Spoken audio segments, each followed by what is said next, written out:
Recording is rolling. It is Wednesday, August 27th. So let's get turning your Carmen flight lab yesterday. If you didn't, if you're wrapping up the write up or scoring that out of 15, we turned today. I'll put that in the grade book. Okay. I think I mentioned or I referenced Paul Hewitt a few times. He has a bunch of demos that are about a minute long each. Right.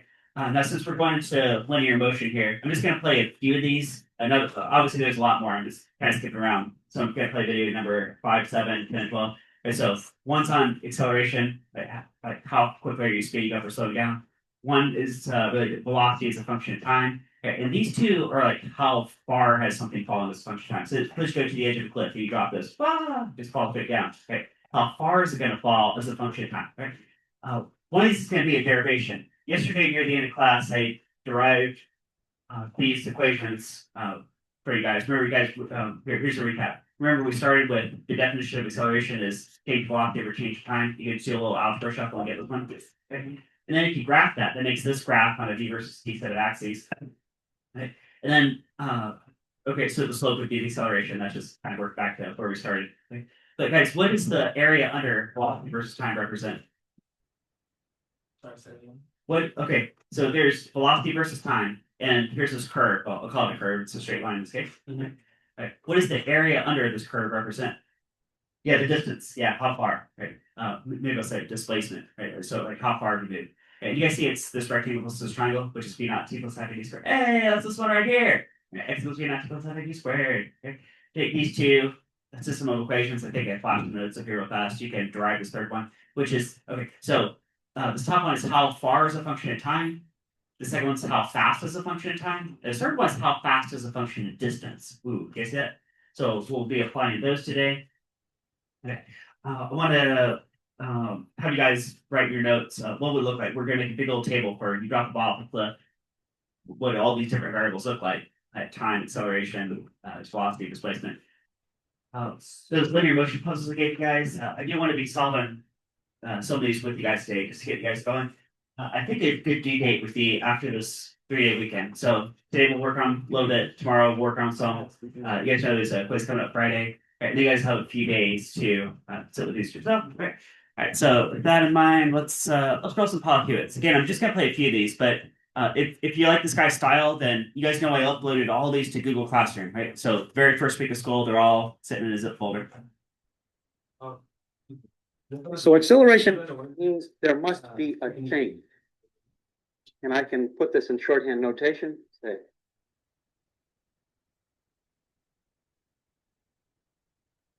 Like that, and I can give you a numerical example. Let's suppose you're buying a car. Someone says, hey, this car is really, really neat. Doesn't look very nice, kind of a little bit tacky, but this thing will accelerate. This car will go from 0 to 60.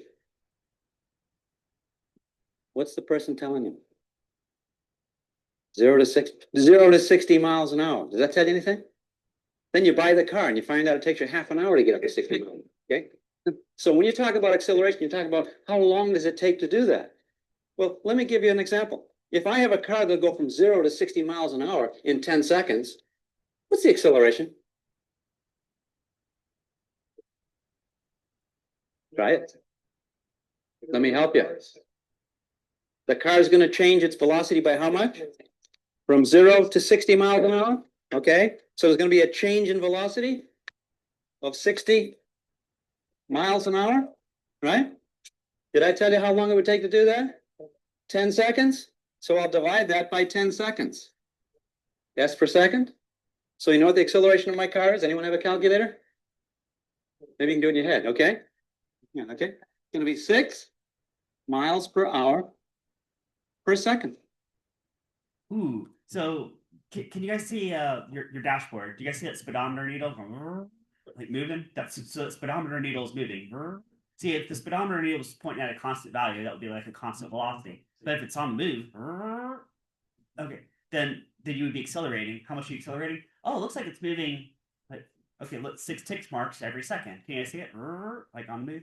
All right. Now look at this unit. This is probably the last time you'll ever see this unit, like mile per hour per second, because we're not going to miles and hours in this class, right? But guys, hours measures time, and seconds measures what? Also time. Ooh, do you think you could probably just express these in different units and combine those time units. Right? In fact, in this class, we're not using miles per hour. We're using what per what? Meters per second, right? Typically meters per second. And then when these seconds combine, seconds and seconds. Oh, and that would make what unit? Meters per second squared, right? So guys, when you see meters per second squared, it's meters per second per passing second. Think about the speedometer needle on the move, because that's what it is.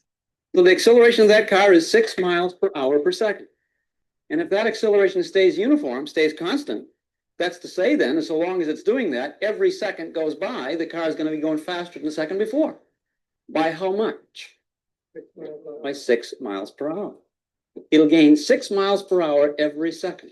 Ain't that neat?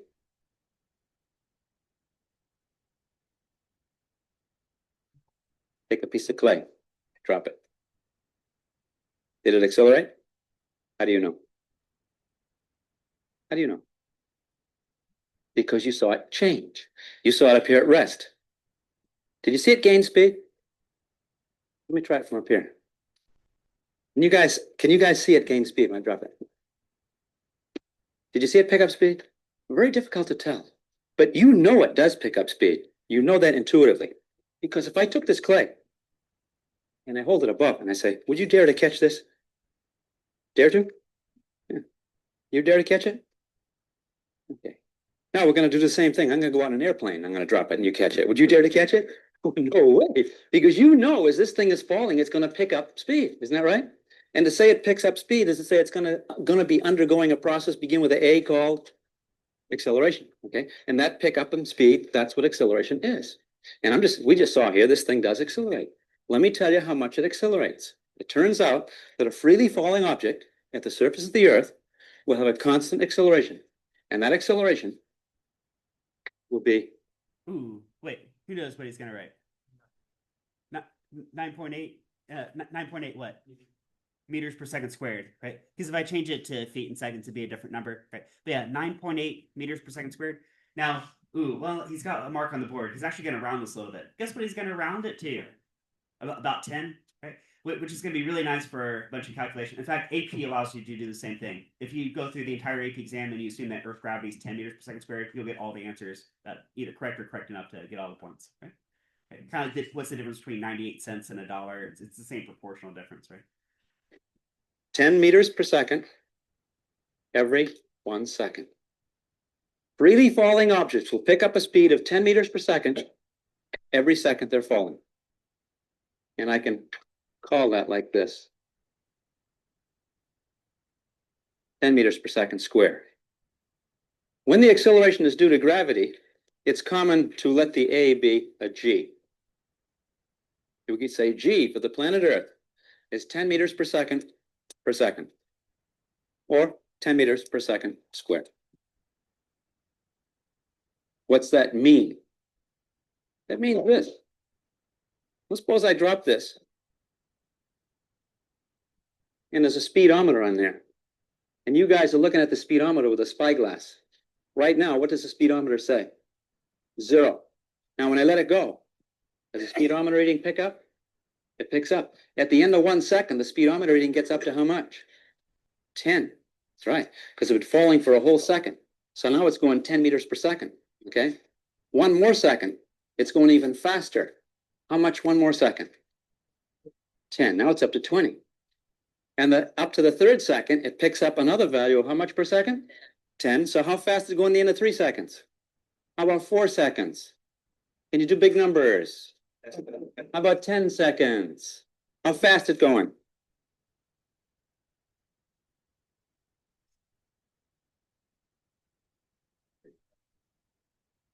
All right, so you saw the first video I played had to do with acceleration, right? What is acceleration, right? The one you just saw had to do with how fast is something moving, like velocity. That's function time.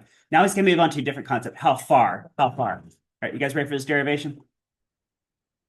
The average speed when acceleration is constant is simply the speed you begin with plus the speed you end up with divided by 2, the average amount, and then multiplied by the time of fall. But we're always going to take the case where the initial speed is 0. So we're simply going to end up with the speed we end up with at the end of any time interval, divided by 2, multiplied by the time. And what's the speed that an object will have after it's fallen? Just in general. For 1 second, we know it's 10. But how about t seconds? Anyone know? Do we have any relationship for how fast something falls?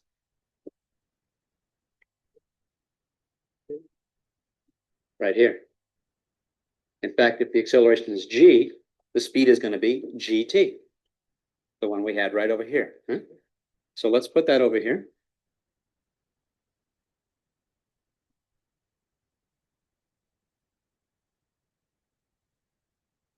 See what we have here? Is this time and this time the same? This is the time that it was falling. And this is the time it was falling too. They're the same time. So I can say, I can make this a little bit more shorten up.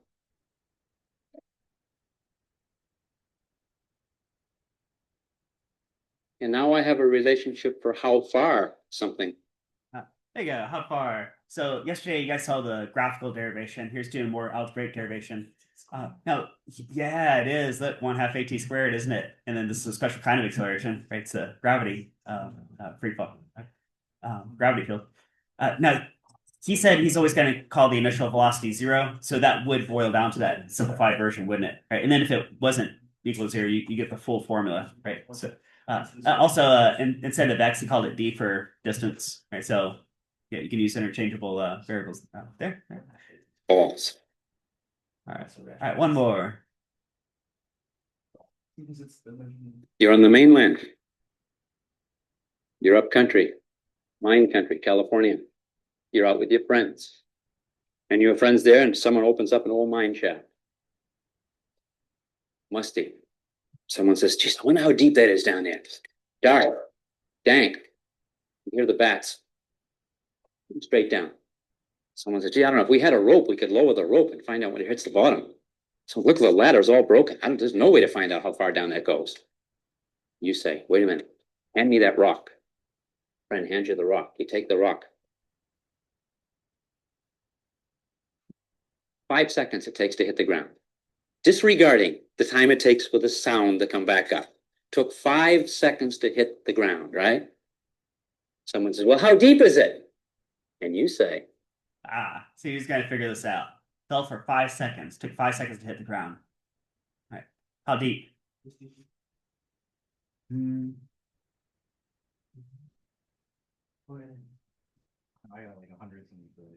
guys have an expression for how far, not how fast, but how far something fallen as a function of time. Is it on the board behind us?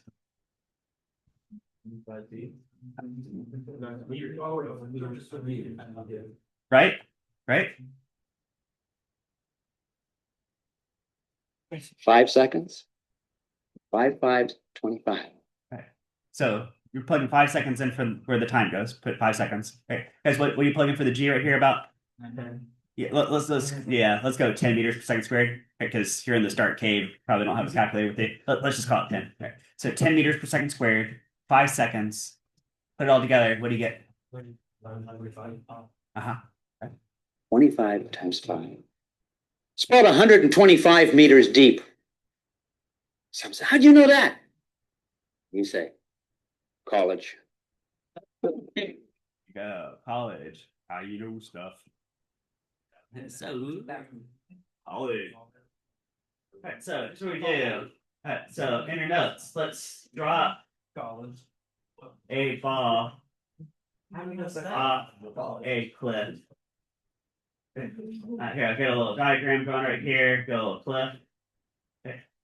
Alright, so here's the ball. Right. Now let's say somebody takes a picture every second or so. Right. So we're watching the same ball. Take the first picture. It's like it's right there. Next picture. Got a little shutter action going on. Back in the 90s. So, look how it's kind of spreading out. You guys see every successive second, it's like spreading out. That would make sense, wouldn't it? Because it's like going faster, faster, faster. Right? So I'm gonna define down as the positive direction. Down is positive direction. Okay, so we're gonna call the top of the cliff 0.0, and we're gonna say however far it's fallen after that is like how far it's moved in the positive direction, right? Okay, so they're all positive values. Okay. And I'm going to also assume you could say no air drag or negligible. Negligible air drag. Okay. Okay. So air drag is not going to be a factor. If you throw in air drag, the math gets extremely complicated, but without it, it's pretty straightforward. Okay. And if you're not told otherwise, do you think you should normally assume that you're on Earth and you have Earth gravity? Yeah. Okay. So if the textbook never mentions it or the AP question never mentions it, you naturally assume Earth gravity. Earth gravity. All right. So let's see, I'm gonna make looks like a 4x6 table, something like that. Okay. So let's do 4 columns. A table with 4 columns. And throw in a bunch of rows.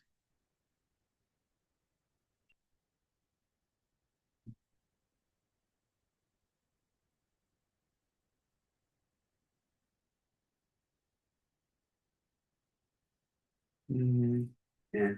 Okay. Something like that. Okay. All right. And going across the top here. So I need a variable and an associated unit. So let's go with time. Now, guys, what's time going to be measured in? Seconds? Okay. So when you start writing numbers, suppose I wrote like the number 3, but what is that? 3, what? Is that 3 hours? Is that 3 milliseconds? And then you see the column heading, say, oh, okay, seconds. All right. So I know that refers to 3 seconds. We'll say what's the acceleration and what's the velocity, we call it, and the displacement, like how far is the ball falling. Okay. And then, of course, we need units for all of these also. So, guys, what's the units for acceleration? Yeah, meters per second squared, right? Because it's some changing velocities at some rate. So meters per second per passing second, or just call it meters per second squared. What's the unit for velocity? Yeah, meters per second. Like how fast, right? And down is positive, so it's just pretty much falling straight down. And how far it's falling, I can quantify in what? Yeah, meters. Yeah. How tall it's close something. Okay. So let's count off second. So times 0, 1, 2, 3, 4, 5. So we'll have 5 seconds be ticking right here. Okay. And maybe at the 5-second mark, it's just about to hit the ground. So here it is, the 5-second mark. It's like, just about to hit the ground. And that covers the height of the clip. Let's say oh, guys, what do you think the word drop means? Drop tells you what number on here. The height. Huh? What's 0? The height. The initial The initial velocity. Yeah. So you guys see velocity? Great. So guys, at time 0, maybe I'm just releasing the ball. And the fact that I'm dropping it, I'm not throwing it, I'm just dropping it, tells you there's a 0 right here. So 0 meters per second is the initial velocity. Of course, that's going to immediately start changing because it's going to fall. Yeah. All right. Everybody looking so far? All right. Okay. Now, if you just release the ball, you're just releasing the ball, then as soon as you let it go, it's under the influence of Earth gravity. So I'll consider that maybe it's like at the first like nanosecond. We'll go ahead and let Earth gravity take over. And we're going to round this to 10 meters per second squared. Okay. And the ball hasn't fallen anywhere yet. We're going to define the top of the clip as 0.0. So I'll also put a 0 in this cell for the ball hasn't fallen anywhere. So it hasn't moved in 0 meters. The ball has fallen anywhere. Huh? So it's 0 with A. Well, if you're holding on to it, guys, if you got a grip on the ball, yeah, then it's not accelerating. Well, let's say you just release it. You just release it, like the first nanosecond. The first nanosecond, it hadn't really moved anywhere practically, right? But it's just coming in the influence of Earth gravity. Okay, and then all the way down. As long as you ignore air drag, guys, after 1 second, how much is it accelerating? 10 meters per second squared. And after 2 seconds, how much is it accelerating? Huh?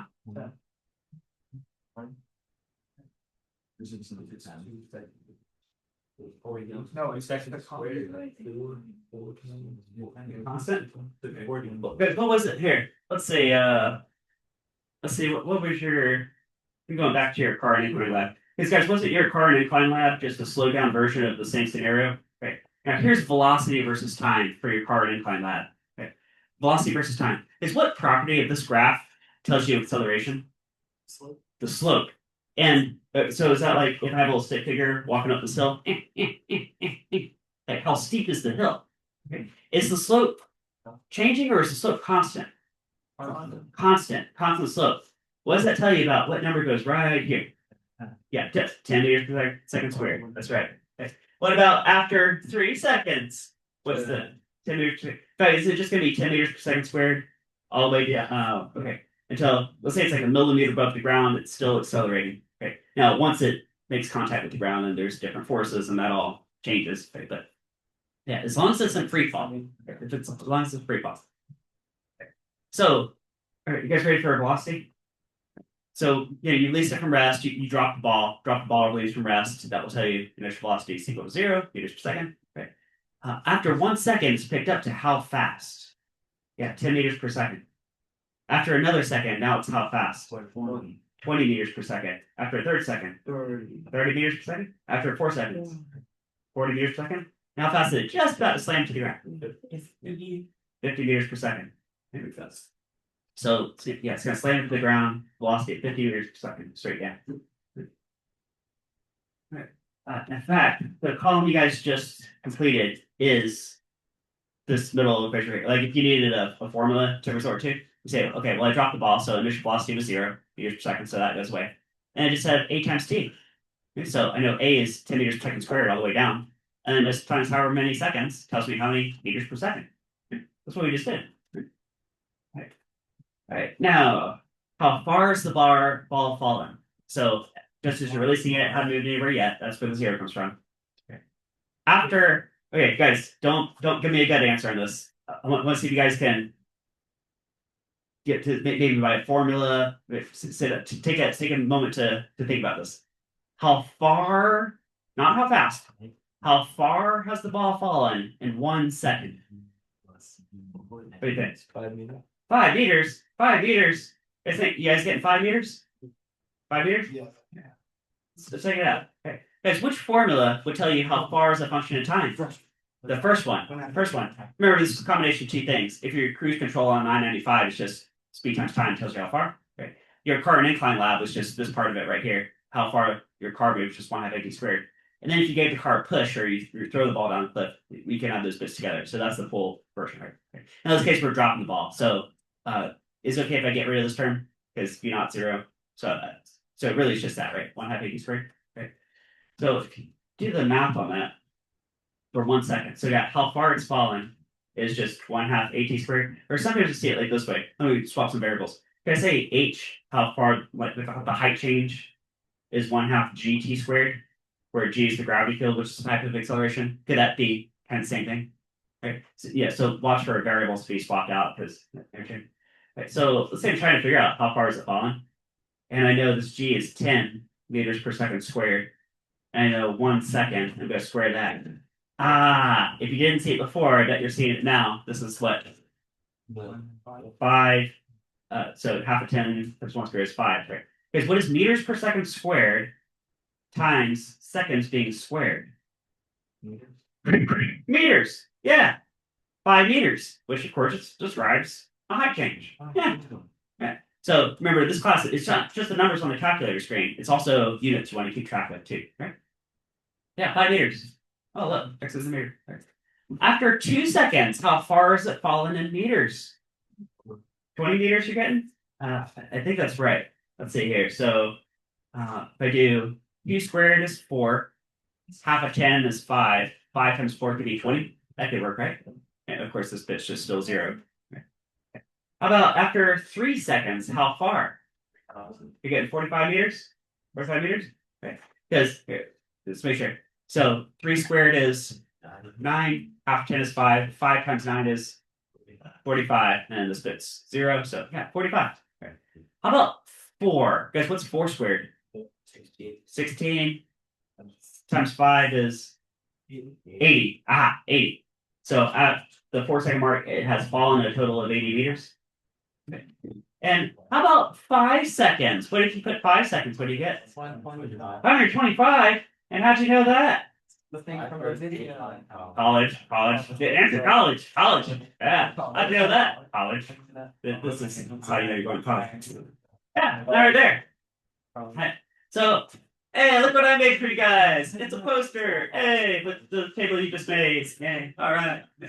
And what if you? Whoa, that's the table we just made. Yeah. What if you made some graphs out of these? Made some graphs. So let's make 3 graphs here, 3 kinematic graphs. Actually, maybe you want to go Porsche on this. Doing my skate there. Okay. So same scenario, guys. Same scenario. Let's do how far in meters as a function of time in seconds. How fast in meters per second as a function of time in seconds. And what's the acceleration in meters per second squared? Again, function of time in seconds. Okay. Right, so if you guys see, we're going to take this giant table of values. This time axis is going to be the horizontal axis on all 3 of these. X versus t, v versus t, and a versus t. Okay. And then each of these 3 columns will be one of the vertical axes. Right, guys? So I'm just going to take this table of values and plot it right over here. Okay. Let's start with okay, guys. You guys see this pattern: X versus T, V versus T, A versus T. There are so many scenarios I'm going to give you guys, and maybe have you guys draw these graphs. Actually, my honors classes, I did give them a whole page that looks like this. I gave them different scenarios, and then I have a bunch of axes to X versus T, V versus T, A versus T, over and over and over. You guys see that? Okay. We have to. I only got so much class time, so there's so many questions I can throw at you guys, but it's like a classic setup. And these 2 graphs turns out are going to be related to each other. So what I'll normally do is I'll start with the middle graph and then I'll branch out because they are all related. So let's start with velocity versus time. So I got 1, 2, 3, 4, 5 seconds. So 0, 1, 2, 3, 4, 5. Right? So I got and you guys know where the velocity is going to go. What? 10, 20, 30, 40, 50. Yeah, 10, 20, 30, 40, 50. So 0, 10, 20, 30, 40, 50. Okay? And then if you plot out the point, and 0, 0 is also a point because you release it from rest. Okay. That makes a guys, what shape is that? What relationship? Linear. That's just linear, isn't it? Okay. Isn't that just v equals gt? Something like that. Where the slope is g. Okay. Okay. Is that okay? Okay. Let's go to this bottom one. No, acceleration versus time. Guys, what does acceleration versus time look like? Yeah, it's a flat line. Okay. Flat line right here.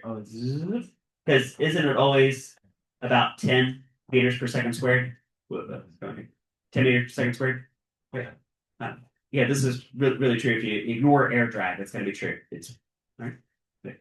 If you wanted the speedometer needle on your dashboard, be like the rate the speedometer needle is moving is constant. Ooh, that's constant, isn't it? Okay. So I could just say, guys, what's the equation of this line right here? Like A equals B. Or if you like A equals 10 meters per second squared. So either this could be the equation. A equals G or A equals 10 meters per second squared. Okay. All right. Now the tricky one. Okay, so 1, 2, 3, 4, 5. Okay. Tricky one is how far as a function of time. So I'm going to scale 0, 1, 2, 3, 4, 5 seconds. Okay, 5 seconds. Okay. And guys, what's the farthest it'll fall? 120. Yeah, 125. So college. Go 125 right here. Let's scale this accordingly. Let's go 5, 10, 15, 20. What am I doing? I'm so back here. Let's go 25, 50, 75, 100, and then 125. Because that can scale linearly, right? All right. Now, of course, I'm going to plot some points to make a curve, but I think you guys can predict. Guys, what shape is this curve going to be?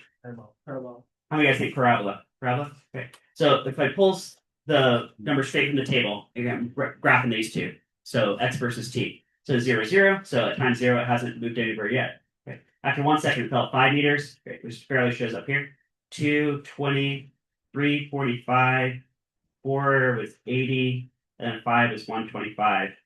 Yeah, I definitely see a parabola coming out of that. Yeah, it's definitely a parabola.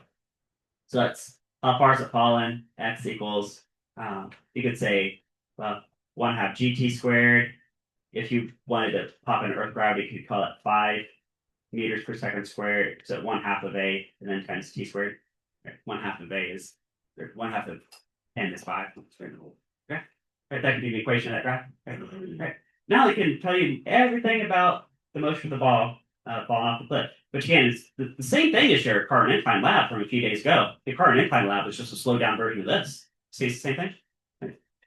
Right. Okay. Right now, hey, look what else I got. Whoa, it's the same thing. Right. These graphs are related to each other.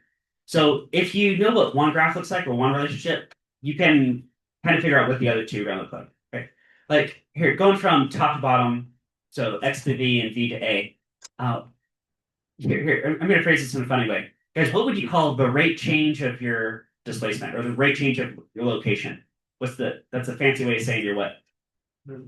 Velocity, right? Isn't the rate change of your location going to be your velocity? Okay. And what is your rate change of your velocity? That's called what? Acceleration. Aha, yeah, it would be quantified meters per second squared. Okay. Now, in terms of graph properties, guys, if I say rate change, I'm talking about what property of graph starts with an S. Slope, right? So here, maybe we'll start with the relationship between these two. Okay. Guys, is this a constant slope for velocity versus time? And you guys see it's a constant coordinate on acceleration versus time because they go hand in hand. In fact, this slope is this coordinate, and they're both g in this case. You guys see it's the same thing? Great. Let's do a little trickier one. Let's go from displacement to velocity. Each is a function of time. Okay. Now, remember x versus t, you guys said was a parabola. So would this be the vertex of the parabola down here? So if I hold my ruler flush to the curve, it starts being flat. That's called zero slope. And velocity versus time is like a zero coordinate. Ooh, right. But then after, say, like a second, yeah, maybe kind of a shallow slope right here after 1 second. Okay. And then every second that passes, the slope is getting steeper and steeper and steeper. See, if I have a guy walking uphill here, it's like, oh, this isn't too bad. Oh, wait, this can't, this is really hard. It's down the cliff. Right. So, yeah, so and the velocity is increasing, but at a constant rate. Right? And you know that this velocity versus time turns out to be linear. Right? So the coordinate velocity is increasing at a constant rate, just like the slope on x versus t is increasing at a constant rate. Okay? Because they're the same thing. Okay? Okay. You can also go bottom to top. So we went top to bottom. You take slopes of x versus t tells you v versus t. Slopes of v versus t tells you a versus t. You can go the other way. Okay. Let's do. Let's start with this. Okay. You guys remember how you were saying if you're accelerating at a constant rate, you can just very simply multiply by the time and it tells you how fast you've gone. It's like 2 times 10 is 20, 3 times 10 is 30, and so on. Okay. Okay. What graph property does that represent? It represents that. And it's not slope, it's what? How about the area under the curve? Because guys, if you're going 10 meters per second squared, you do that for 1 second. Guess this little tiny green rectangle would be like 10 and a meter per second squared times seconds. That gives you meters per second. The area of that rectangle would be 10 meters per second. What if I have another second now to 2 seconds? What? Yeah, 2 times 10, that'd be 20, and the unit would be meters per second. Okay? And then 30 meters per second, 40 meters per second, and then the whole thing is like 50 meters per second after 5 seconds. Okay? Right. And look at that, and that's what I label it. Say I called the green rectangle delta V, like a change in velocity. So if you started from that would also be the final velocity, wouldn't it? Okay. So this really the area is the change in velocity. Okay. How about velocity versus time? And I want you guys to see this in terms of units also. So really to hammer the point home. Okay. Here, I'll do it for this one. If you know that velocity is in meters per second, and you know that time is in seconds, right? You guys, this could be any shaped curve. It could be a constant curve. In this case, it's like linear, but it could be something crazy like woo, woo, woo, like here's some, I don't know, like Dr. Seuss looking at a roller coaster. Woo, woo. It could be any shape. These principles still apply.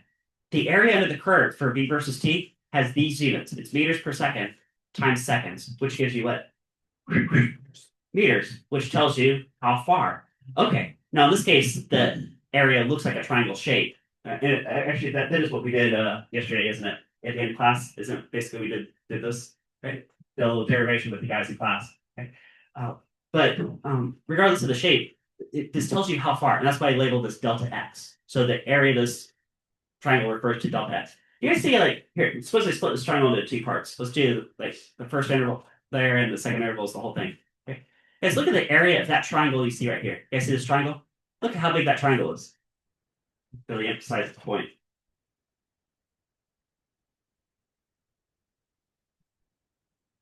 So here's your time axis in seconds. Here's your velocity axis in meters per second.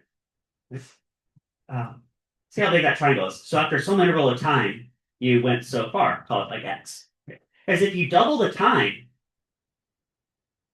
how many of the triangle wedges fit all together? 1, 2, 3, 4. Yeah, so there's 4 altogether accumulated. Okay. So wouldn't double the time correspond to 4 times the distance?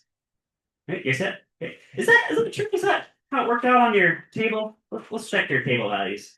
It's let's say you went from 2 seconds to 4 seconds. That could be doubling the time, right? I'm saying it should be 4 times the distance. Let's say this. 4 times 20 is 80. Hey, look at that. Because right, that's the property of parabolas. We'll see. Okay. Right. Right. So you guys good? Wow. All right. What if I did? What if I did 9 or 3 times the time? What if I bring this out to 3 times the time? Yeah, it should be 9 altogether, shouldn't it be? Let's see if that's true. 1, 2, 3, 4, 5, 6, 7, 8, 9. So 3 times the time should be 9 times the distance. Okay, let's go from 1 second to 3 seconds. That'd be tripling your time, wouldn't it? What's 5 times 9? 45. Yes, yes, yes. Yeah. All right. So now we got the cliff. All right, next thing. Let's look at your guys' puzzles, the printed page that I gave you guys. Get some puzzles going. Here. Okay. On one side are your college textbook puzzles, but I'm gonna actually start with the other side. Okay. So the side where I give you these very convenient tables, these are more like straightforward. They're really good warm-up linear motion puzzles. Okay. Now when you eventually turn this in on Tuesday, I'll score these for correctness. So I want to make sure you're getting all these right. Okay. But these are all unique scenarios. Like you guys know we're juggling these 5 variables: time, acceleration, displacement, initial velocity, final velocity. Okay. And every one of these has some unique combination of those. Okay. All right. So number 1, a baseball is thrown at some speed from the mound to the plate. How much time does the batter have to react? Okay. Now this one we're going to assume is basically a non-accelerating situation, because if you were up in a helicopter, you see home plate right here, and you see the pitcher's mound up here. And I told you the distance in meters is 18.4, so 18.4 meters, but that equals 18.4 meters. Okay. But the ball looks like it's going pretty much constant speed towards the plate. Yeah, right, if you round a little bit. Okay. So we're gonna stick to that. Because you can solve this with what expression is going to allow you to solve the time here? What's the basic expression? Yeah, x equals vt. Because it's the constant velocity scenario. So, okay. So I need something to do with the first one. Because the first formula is the only one that has both distance and time in it. The second one doesn't say anything about the distance from the mound of the plate, so that's not very good. And the third one doesn't say anything about time. And the question has to do with how much time does the batter have to react. So if you picked one of these, you would just hit a dead end pretty fast. Okay, this top one, yeah. And since we're calling acceleration pretty close to 0, this is just going to be distance equals speed times time. Okay, see that? Okay. So okay, let's solve in terms of variables. Can you guys solve for t in terms of variables? Whatever button. X over v. X over v. Okay. Now I think all of us have 18.4 meters because that's like a set distance. Okay. But everybody has a different pitcher, so everybody has a different pitching velocity. Can you guys plug in your pitching velocity here? Like mine says 36 meters per second.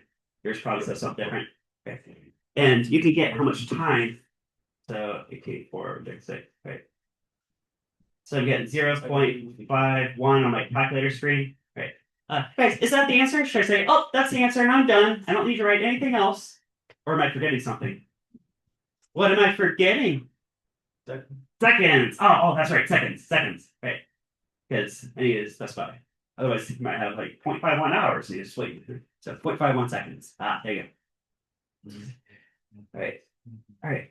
Most of the rest of these involve more fuller forms. They're accelerating scenarios. And acceleration in this class is going to be uniform acceleration. So that's to say like constant acceleration type. Right. Most of the rest of these are. Number 2, a car speeds up from given initial speed to given final speed with some acceleration. How much distance does the car cover? Okay. So number 2. So your checklist. Now I'm giving you guys this very convenient checklist on this page, but you guys know your college questions. They're not going to give this very convenient checklist. Okay. So meters per second, meters per second. Okay. Okay, so it looks like it gave you this value, and this value. Okay. So from that point of view, okay, so you have, if you can identify 3 values, right? And the question is how much distance does the car cover? Right? Which expression do you think is going to answer that question? Okay, let's try the first one. Let's try it. So here, a nomination for that one. Let's try x equals b naught t plus 1/2 a t squared. Actually, I'll write my numbers in here. I had 7 meters per second squared. I have 5 meters per second here, and 25 meters per second here. Right. So let's say I have a hunch that this could be a good formula. Let's try it. So start playing with. Okay, well I don't know how far, so that's unknown. I have initial velocity is 5 meters per second. Okay, so that plugs in right there. I don't know how much time this is going for, although it was going for some time, but I don't know yet. Okay. I have 1/2. I have an acceleration of 7 meters per second squared. Goes right there. Oh, in time I don't know again. Okay, well, guys, stand back and look at this. I have 2 unknowns. I don't know how much time, and I also don't know how far. So can I solve it with just this expression alone? No, right? So maybe I'll go back and I'll pick a different one. Right? You guys see how to do this, right? And once you do enough of these, you start to get an intuition for. Right? Oh yeah, go ahead. Philosophy. Yeah, guys, how about this last one? Right? As a side thought, guys, if you pick the second one, could you plug in and solve for t? Could you do that? Right. And then could you take that time and plug it in here and here and then solve for x? Yeah, you could, but you probably kill too many trees doing that. Right? But if you pick the third one, you can plug in these 3 right here, and now there's one equation with one unknown. That'll lead you straight to the answer, won't it? Yeah. Of course, it'll be the same answer as if you did it this other roundabout way. But yeah, let's try that out.